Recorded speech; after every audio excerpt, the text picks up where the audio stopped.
এক গুৰুত্বপূৰ্ণ খবৰ ইতিমধ্যে ৰাজ্যসভাৰ আসনক লৈ জল্পনা কল্পনা চলি আছিল সেই জল্পনা কল্পনাৰ এতিয়া অন্ত পৰিছে আৰু ইতিমধ্যে নাম ঘোষণা কৰা হৈছে যোগেন মোহন আৰু তেৰছ গোৱালাৰ নাম ইতিমধ্যে ঘোষণা কৰা হৈছে ৰাজ্যসভা নিৰ্বাচনৰ বাবে বিজেপিৰ প্ৰাৰ্থীৰ নাম ঘোষণা কৰা হৈছে মন্ত্ৰী যোগেন মোহন আৰু তেৰছ গোৱালাক প্ৰাৰ্থিত্বৰ কথা ঘোষণা কৰা হৈছে আৰু এইদৰে ৰাজ্যসভাৰ খালী হোৱা ৩খন আসনৰ প্ৰায় 2খন আসনৰ যি জল্পনা কল্পনা এতিয়া অন্ত পৰিছে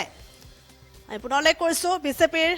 ৰাজ্যসভাৰ প্ৰাৰ্থী ঘোষণা কৰা হৈছে তেৰছ গোৱালা আৰু যোগেন মোহন হ'ব বিজেপিৰ প্ৰাৰ্থী মন্ত্ৰী তথা মামৰা সমষ্টিৰ বিধায়ক যোগেন মোহন আৰু তেৰছ গোৱালা দুলিয়াজান সমষ্টিৰ বিধায়ক আৰু এই দুগৰাকী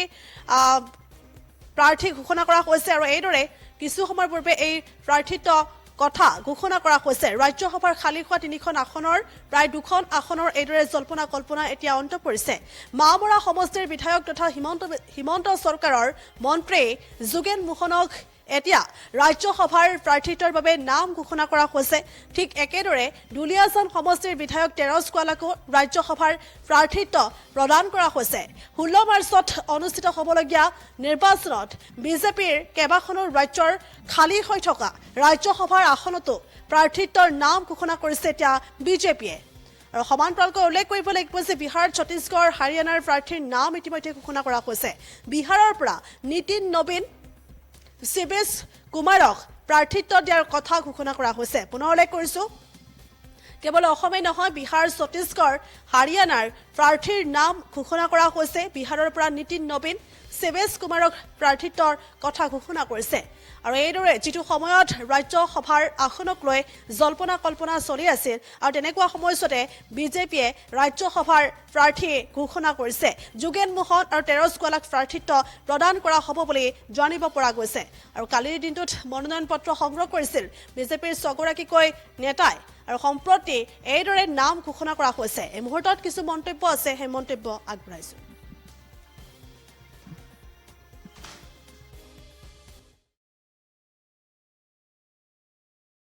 हुआ है तेरस गोवाला आमार दुलियाजानर विधायक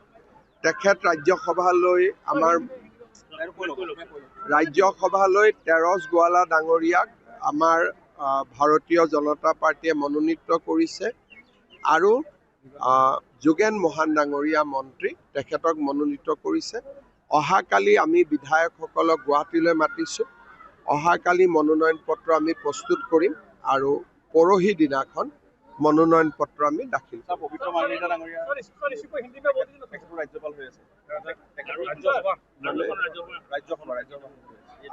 আৰু এখন আসনত আমি UPPL দলৰ প্ৰমোদ বড়ো বা আন কোনোবাই যদি নমিনেশ্যন দিয়ে তাতে আমি বিৰোধিতা নকৰোঁ কিন্তু আমি তেওঁলোকে আমাক জনাইছে যে আমি মনোনয়ন দিব পাৰোঁ বুলি সিদ্ধান্তটো এতিয়াও তেওঁলোকে আমাক জনোৱা নাই 3 নম্বৰ আসনখন বিজেপিয়ে জিকিব নোৱাৰে কাৰণ আমাৰ সংখ্যা বল নাই সেইকাৰণে যদি প্ৰমোদ বড়ো ডাঙৰীয়াই প্ৰতিদ্বন্দ্বিতা কৰে তাত আমি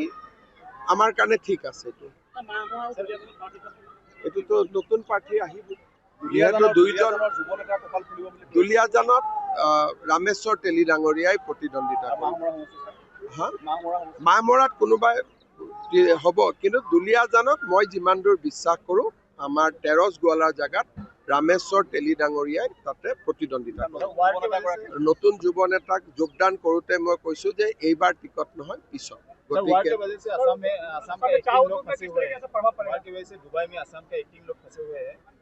हम लोग भारत सरकार निरंतर संबंध में है